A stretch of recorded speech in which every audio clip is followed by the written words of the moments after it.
Ако имаше възможност да върнете една починала известна личност от отвъдното, коя би била тя и защо? Днес ще питаме хората този въпрос. Да видим какво ще ни отговорят.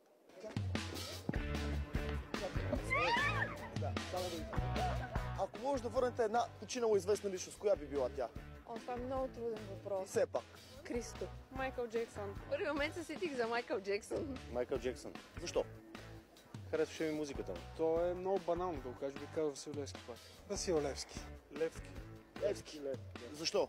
Да ги оправи всичките кръци тук, дето са събрани. Не може ли Фреди Меркюри? Фреди Меркюри. От бързия яростни, който почина, как се казваш? Пол Уокър. Да, Него би върна. да. А Стоянка Монтафова. Така ще бъде ви казал. Примерно Иван Вазов. Луис Хей, Защо? защото на времето тя много ми е помогнала психологически аспект. Кое ви е любимото произведение, примерно, на Вазов? Байганя. Ама то не е него. То не е него. Това е Леко Константинов. Ох, Георги Димитров. Тупак. Тупак.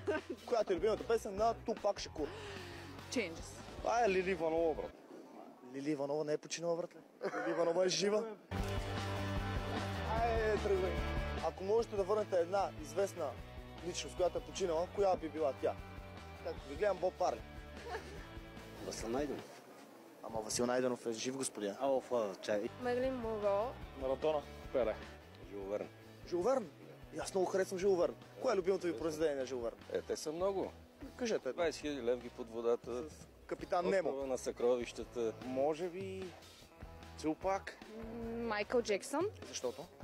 Много го харесвам като артист и като енергия. О, не, сега ще ма качи. Няма, това е за новините, спокойно. Как за новините? 1, 2, 3. Добре. Айде, както виждате, всеки си има по една известна личност, която би върнал от отвън. Дали обаче науката някога ще го позволи, предстои да разберем. А до тогава, със сигурност тези хора ще бъдат носени в нашите сърца.